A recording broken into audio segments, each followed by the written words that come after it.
윤혜진 씨는 서울 외곽의 조용한 아파트에서 홀로 살고 있었습니다. 작은 옷가게를 운영하며 딸을 혼자 키워온 지도 어느덧 20년이 넘었습니다. 딸 하윤이 결혼식을 올린 지 한 달이 지난 어느 날 혜진 씨는 오후 햇살이 드는 창가에 앉아 사진첩을 꺼냈습니다. 이 순간만을 기다렸지. 혜진 씨는 작게 중얼이며 사진 한 장 한 장을 천천히 넘겼습니다. 딸이 입은 하얀 웨딩드레스, 손을 꼭 잡은 사위, 꽃으로 장식된 예식장의 풍경까지 모든 게 눈부셨습니다. 하윤의 웃는 얼굴을 보며 혜진 씨는 다시 한번 눈시울이 붉어졌습니다. 그러나 이 행복한 순간도 오래가지 않았습니다. 한 장의 사진 앞에서 손이 멈췄습니다. 단체 사진 속 사람들 틈에 서 있는 한 남자의 얼굴이 눈에 들어왔기 때문입니다. 처음엔 그냥 스쳐 지나가려 했지만 몇 초 후 혜진 씨는 그 사진을 다시 들여다보았습니다. 심장이 세게 뛰기 시작했습니다. 손끝이 떨렸고 숨이 가빠졌습니다. 말도 안 돼, 진우 씨? 혜진 씨는 속삭였습니다. 분명히 20년 전 사고로 사망했다고 전해 들었던 남편. 서진우의 얼굴이 그 사진 속에 선명히 찍혀 있었습니다. 서진우는 20년 전 부산 출장을 가던 길 대형 교통사고에 휘말렸습니다. 그의 차량은 계곡 아래에서 발견됐지만 운전자는 끝내 발견되지 않았습니다.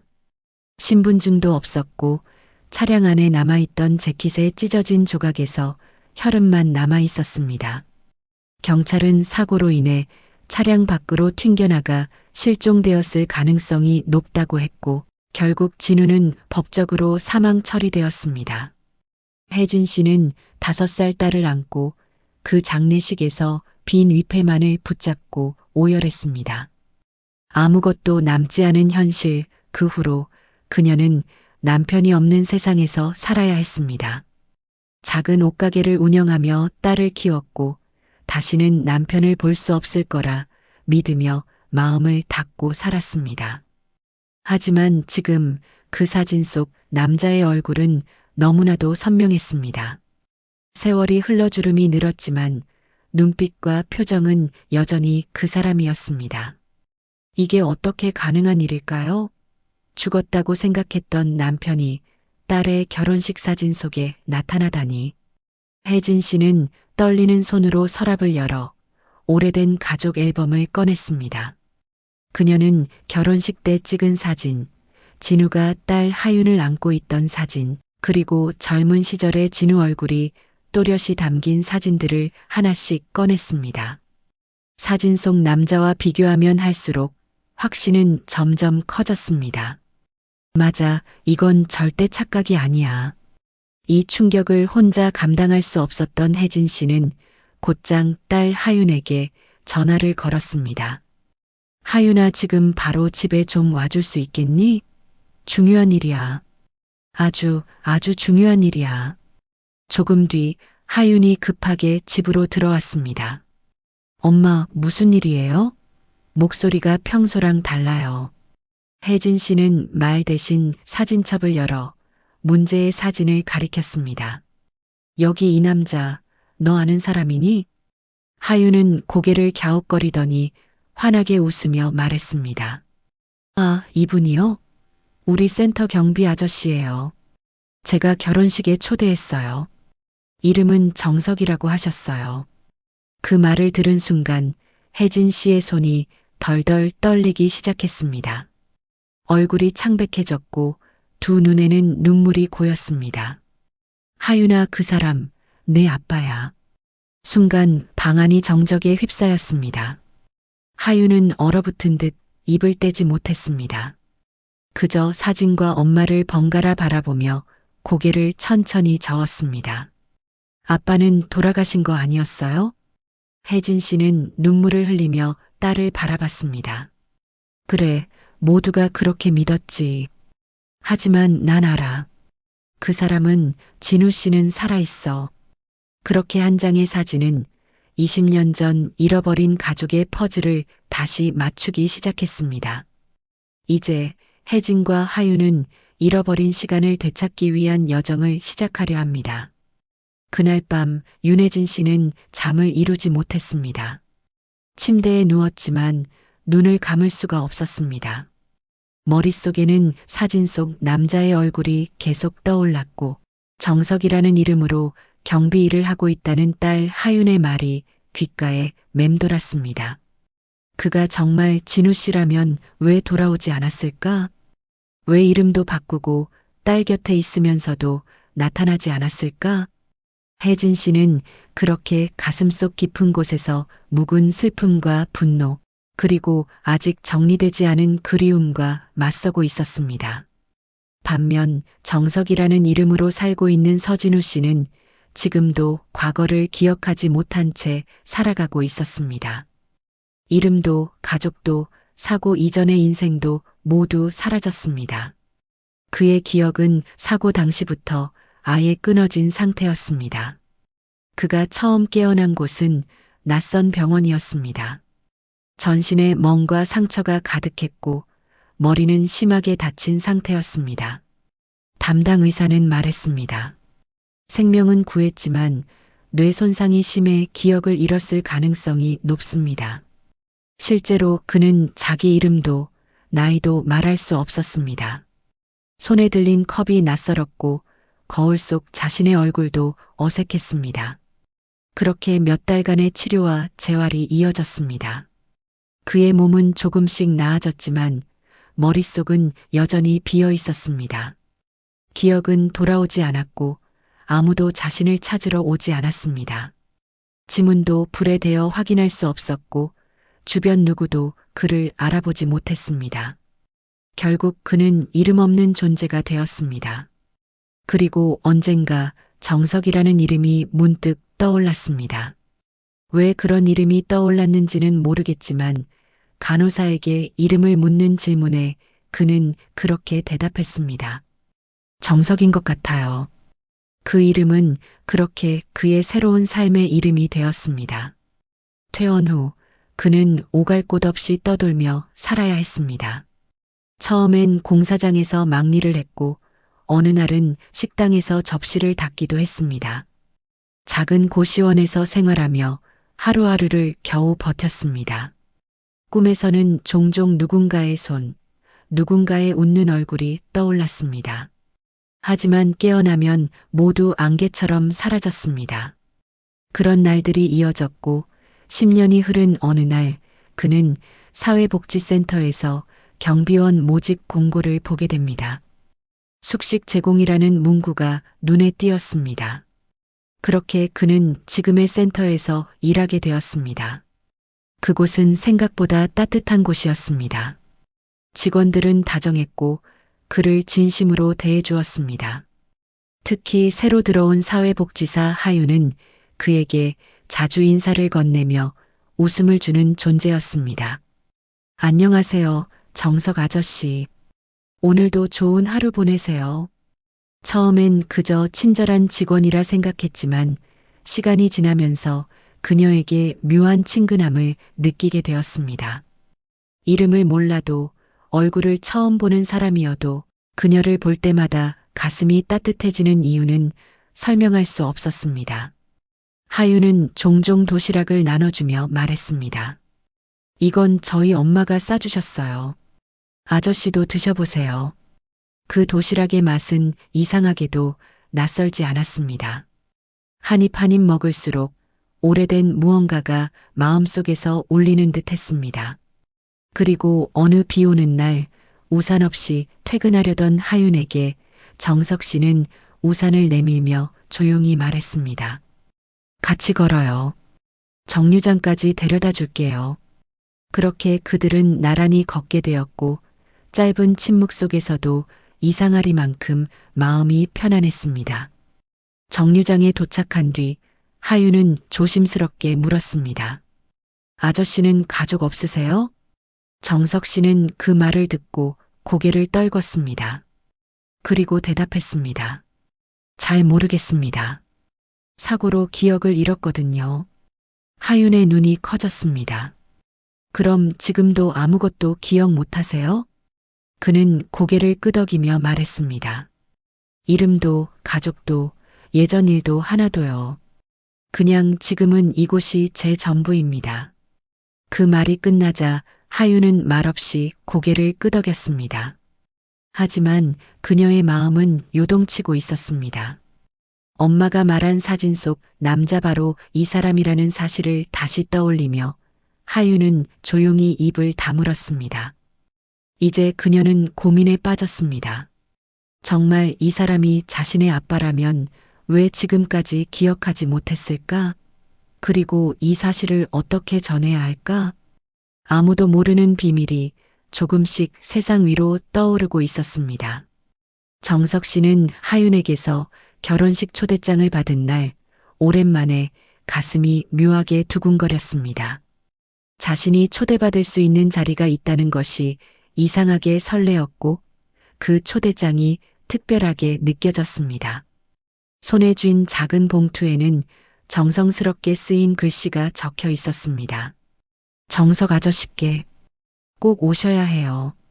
그 글을 읽는 순간 정석 씨는 깊은 감정을 느꼈습니다. 마치 누군가 자신을 기다리고 있다는 느낌, 그리고 그 누군가가 자신의 삶에서 아주 중요한 사람일지도 모른다는 막연한 예감이 들었습니다. 결혼식 날 아침, 그는 고시원 옷장 깊숙한 곳에서 예전에 한 번도 입지 않았던 양복을 꺼냈습니다. 오래돼서 조금 주름이 있었지만 옷깃을 조심히 다리고 넥타이도 메어 보았습니다. 거울 앞에 섰을 땐 스스로도 낯설 만큼 단정한 모습이었습니다. 내가 이런 자리에 가도 되는 걸까? 문득 그런 생각이 들었지만 그는 초대장을 주머니에 다시 넣고 조용히 예식장으로 향했습니다. 도착한 결혼식장은 화려했습니다. 정문에는 풍선과 꽃으로 꾸며진 아치가 있었고 로비에는 고급 정장을 입은 하객들로 북적였습니다. 정석 씨는 구석에서 조용히 방명록을 쓰며 머뭇거렸습니다. 어떻게 이름을 써야 할지 잠시 망설였지만 결국 익숙한 이름 정석 두 글자만 적었습니다. 그는 예식장 앞맨 뒷자리에 조용히 앉았습니다. 주위를 둘러보니 모두 밝게 웃고 있었고 반짝이는 조명 아래 예식장은 마치 다른 세상 같았습니다.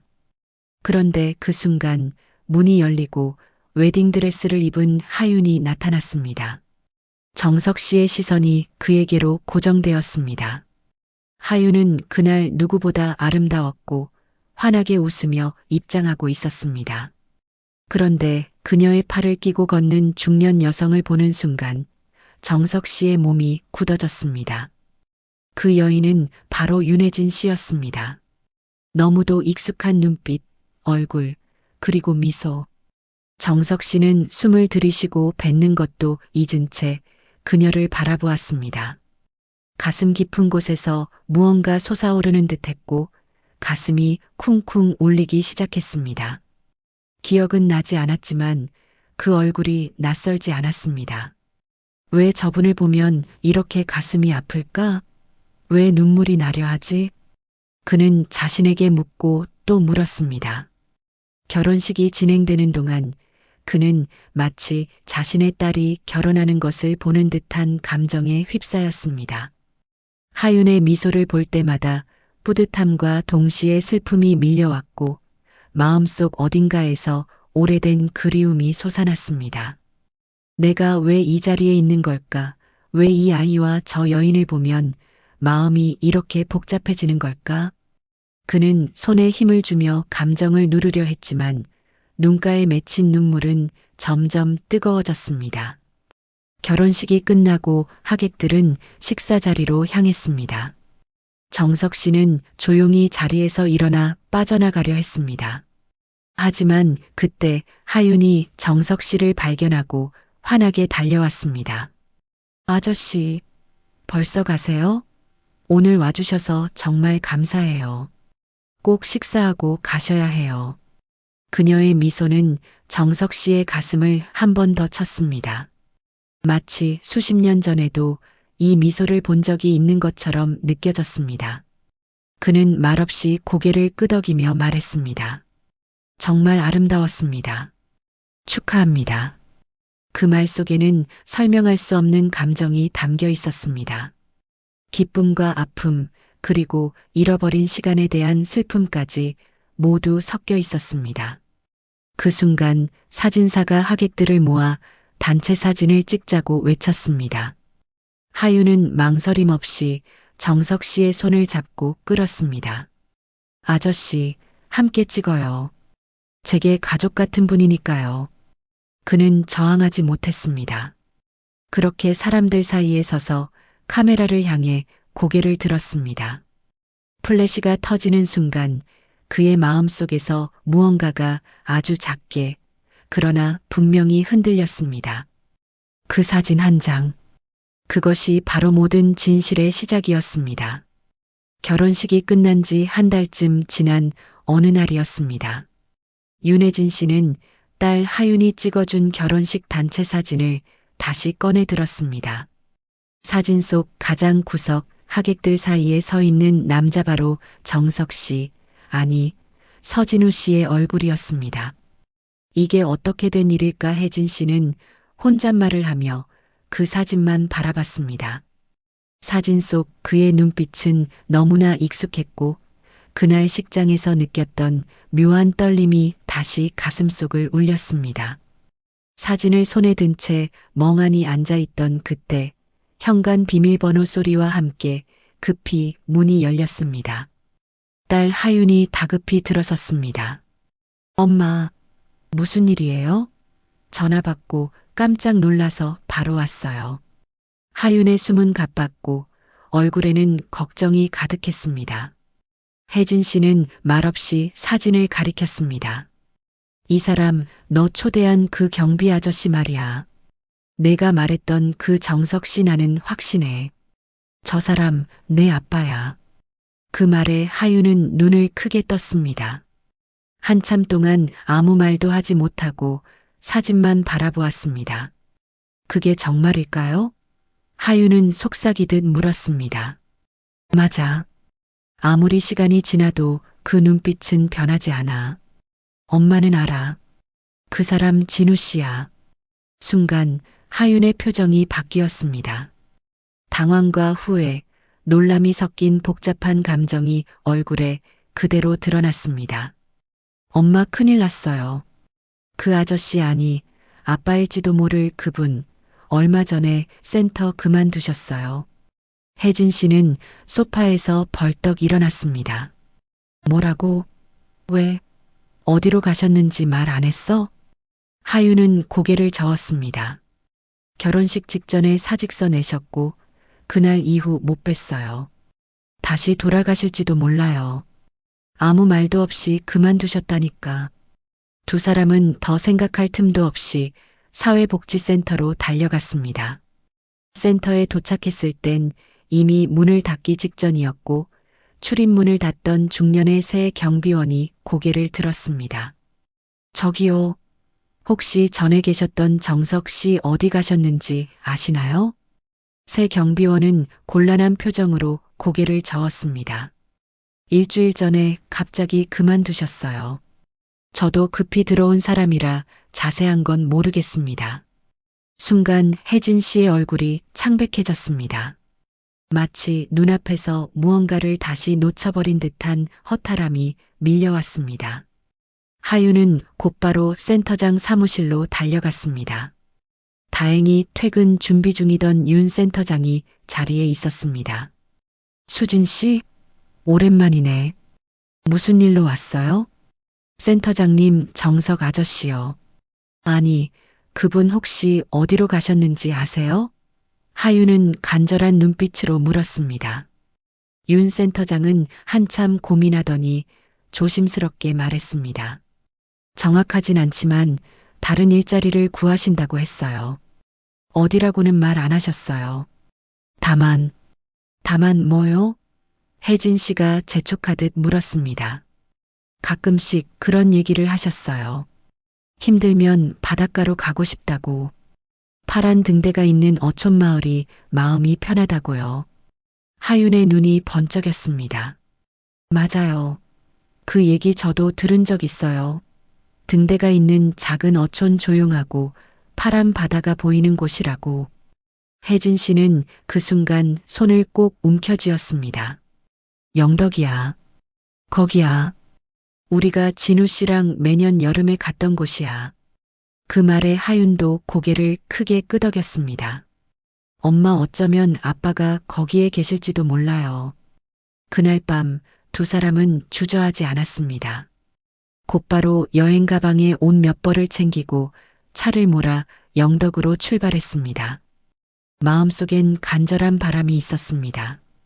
이번만큼은 다시는 놓치지 않게 해주세요. 창밖으로 밤이 깊어지고 있었습니다. 두 사람의 가슴은 점점 더 조여들었습니다. 하지만 그 속엔 희망도 있었습니다. 오랜 기다림 끝에 잃어버린 가족을 되찾을 수 있다는 희망이었습니다. 서울에서 영덕까지의 길은 멀었습니다. 하지만 윤혜진 씨와 딸 하윤에게 그 시간은 단지 거리의 문제가 아니었습니다. 그것은 지난 20년 동안 쌓여온 그리움과 희망, 그리고 두려움이 뒤섞인 여정이었습니다.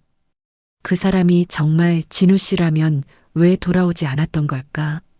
만약 그가 기억을 잃은 거라면 우리가 갑자기 나타나도 받아들일 수 있을까? 차 안은 조용했습니다. 라디오도 꺼져 있었고 창밖으로는 어둠이 내린 시골 도로가 이어지고 있었습니다. 하윤은 운전대를 잡은 채 거울을 통해 조수석의 엄마를 바라봤습니다. 혜진 씨는 창밖을 보고 있었지만 눈은 촉촉하게 젖어 있었습니다. 엄마 괜찮아요? 응, 괜찮아. 그냥 설레면서도 겁이 나서 그래. 두 사람은 그렇게 밤을 뚫고 바닷가 마을로 들어섰습니다. 마을은 조용했습니다. 늦은 시간임에도 펜션 간판에 불이 켜져 있었고 그곳으로 들어서자 종이 울리는 소리가 들렸습니다. 안쪽에 앉아있던 주인 남자가 고개를 들고 반갑게 인사했습니다. 어서 오세요. 늦은 시간이네요. 혜진 씨는 가방에서 사진 한 장을 꺼냈습니다. 하윤의 결혼식 사진이었고 그중 한 인물을 가리키며 조심스럽게 물었습니다. 혹시 이분을 본 적 있으세요? 주인은 사진을 유심히 보더니 이내 밝은 표정을 지었습니다. 아, 이분요? 며칠 전부터 여기 묵고 계세요. 아침마다 등대 쪽 바위길을 산책하시는데 오늘도 나가시고 아직 안 들어오셨습니다. 그 말을 들은 순간 혜진 씨의 심장은 마치 멈춘 듯 했습니다. 숨조차 제대로 쉬어지지 않았습니다. 하윤은 엄마의 손을 꼭 잡았습니다. 엄마 가요. 아직 시간이 있어요. 두 사람은 바닷가 쪽으로 빠르게 걸어갔습니다. 모래가 섞인 길, 파도 소리, 그리고 등대 쪽으로 이어진 바위길이 그들을 안내했습니다. 멀리 등대 아래에 벤치 하나가 있었고 그 위에 한 남자가 앉아 있었습니다. 그 뒷모습 너무나 익숙했습니다. 등이 조금 굽었고 머리는 희끗희끗했지만 혜진 씨는 단박에 알아볼 수 있었습니다. 바로 서진우 씨였습니다. 하윤아, 내가 먼저 갈게. 잠깐만 기다려. 혜진 씨는 천천히 하지만 망설이지 않고 그에게 다가갔습니다. 조용히 그의 옆자리에 앉았고 남자는 잠시 고개를 돌려 혜진 씨를 바라보았습니다. 하지만 금세 다시 바다를 바라보며 말했습니다. 이상하죠. 이곳에 오면 마음이 편해집니다. 이유는 모르겠지만요. 혜진 씨는 그 말을 듣고 눈을 감았습니다. 그리고 조용히 대답했습니다. 저도 그래요. 여긴 우리 가족이 자주 오던 곳이었어요. 남자는 다시 혜진 씨를 바라보았습니다. 그 눈빛 속에는 무언가 흔들리는 감정이 담겨 있었습니다. 가족이요, 이상하네요. 그 말을 들으면 마음이 아픕니다. 혜진 씨는 가방에서 오래된 사진을 꺼냈습니다. 영덕 바닷가에서 세 사람이 함께 찍은 사진이었습니다. 그 사진을 그의 손에 쥐어주며 말했습니다. 이 사진 혹시 기억나세요? 진우 씨는 손에 쥔 사진을 천천히 들여다봤습니다. 그 안에는 지금 자신의 모습보다 훨씬 젊은 남자가 젊은 여인과 어린 딸을 안고 웃고 있었습니다. 그 순간 그의 손이 떨리기 시작했습니다. 이건 나인가요? 그의 눈에는 혼란이 가득했습니다. 하지만 동시에 어딘가에서 기억의 파편이 움직이고 있었습니다. 그의 얼굴이 일그러지더니 두 눈에 눈물이 맺혔습니다. 그때 하윤이 조심스럽게 다가와 말했습니다. 아빠 저예요. 하윤이에요. 당신 딸이에요. 진우 씨는 하윤을 바라보며 눈을 크게 떴습니다. 그리고 입술을 떨며 중얼거렸습니다. 하윤이? 그 순간 그의 눈에서 눈물이 쏟아졌습니다. 기억은 돌아오지 않았지만 마음이 먼저 반응하고 있었습니다. 혜진 씨는 그의 손을 잡았고 하윤도 반대편 손을 잡았습니다. 세 사람의 손이 벤치 위에서 겹쳐졌습니다. 그건 20년 만에 다시 하나가 된 가족의 첫 순간이었습니다. 서진우 씨는 여전히 자신의 과거를 완전히 기억하진 못했습니다. 하지만 그날 바닷가 등대 아래 벤치에서 아내 윤혜진과 딸 하윤의 손을 잡고 느꼈던 온기만큼은 확실하게 가슴에 남아 있었습니다. 서울로 돌아오는 차 안, 그는 말이 없었습니다. 창밖을 바라보며 낯선 듯 익숙한 풍경을 바라보고 있었고 조수석에 앉은 혜진 씨는 조심스레 진우의 표정을 살폈습니다. 괜찮으세요? 진우는 고개를 천천히 끄덕였습니다. 머릿속은 여전히 희미하지만 마음은 이상하게 평온합니다. 도착한 아파트는 그에게 낯설었습니다. 그러나 현관문을 열자마자 그는 발걸음을 멈췄습니다.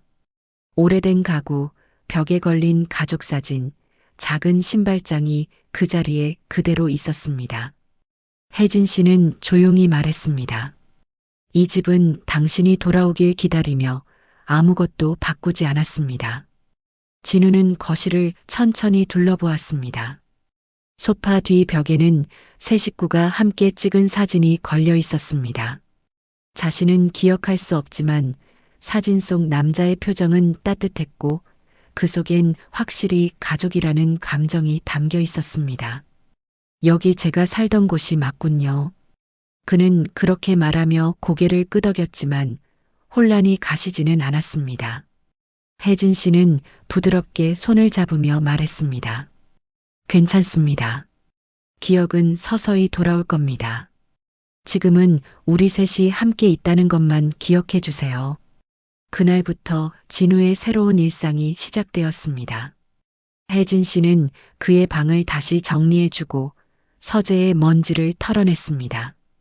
그곳엔 사고 전날 적어둔 출장 메모와 서류가 그대로 남아 있었습니다. 진우는 그것을 들여다보며 잠시 생각에 잠겼습니다. 이 손글씨 낯설지 않네요. 신기하죠? 하윤은 주말마다 부모님 집에 들렀습니다. 아버지와 함께 옛 가족 영상과 앨범을 보며 하나씩 설명해 주었습니다. 이건 제가 초등학교 1학년 때예요. 발표회 날 엄마랑 저 둘만 갔어요. 그날도 아빠 생각 많이 했어요. 진우는 눈을 깜빡이며 화면을 바라봤습니다. 딸이 발표회 무대 위에서 쑥스럽게 노래를 부르는 장면이 나왔고 그 순간 그의 눈가에도 물기가 맺혔습니다. 기억은 나지 않지만 마음이 아프군요. 내가 없었던 시간 두 분 다 얼마나 외로웠을지. 혜진 씨는 그의 어깨에 손을 얹고 말했습니다. 지금 함께 해주시는 것만으로도 충분합니다. 우리에겐 아직 시간이 많으니까요. 시간이 조금씩 흐르며 진우는 집안의 생활에 익숙해졌습니다. 아침엔 신문을 읽으며 커피를 마셨고 가끔은 동네 공원도 산책했습니다. 그는 완벽히 과거를 되찾진 못했지만 새로운 일상 안에서 가족과 함께 살아가는 법을 다시 배우고 있었습니다. 어느 날 진우는 혜진 씨에게 작은 봉투 하나를 건넸습니다. 직접 쓴 건 아니고 메모장을 빌렸습니다. 내 마음을 말로 다 전할 수 없어서요. 혜진 씨는 그 봉투를 열어 조심스럽게 편지를 읽었습니다. 사랑하는 혜진에게 기억을 되찾진 못했지만 마음으로 당신이 내 사람이라는 걸 느낍니다. 딸 하윤의 눈을 보며 내가 얼마나 소중한 걸 잃고 있었는지도 알게 됐습니다. 남은 시간 동안 기억보다 더 진한 사랑으로 살겠습니다. 그리고 하루하루 당신이 견뎌온 그 20년의 시간을 갚아가겠습니다. 당신의 진우. 혜진 씨는 손으로 입을 가렸습니다. 눈물이 조용히 흘러내렸고 그녀는 말없이 그의 손을 꼭 잡았습니다. 그날 저녁 세 사람은 나란히 식탁에 앉았습니다. 예전과는 조금 달랐지만 그 식탁 위엔 따뜻한 밥과 함께 새로운 시작이 놓여 있었습니다. 기억이 전부가 아닙니다. 더 중요한 것은 누구와 살아가느냐는 것입니다. 진우 씨는 비록 과거를 잃었지만 다시 가족을 얻었습니다. 그리고 그것만으로도 인생은 충분히 다시 시작할 수 있습니다.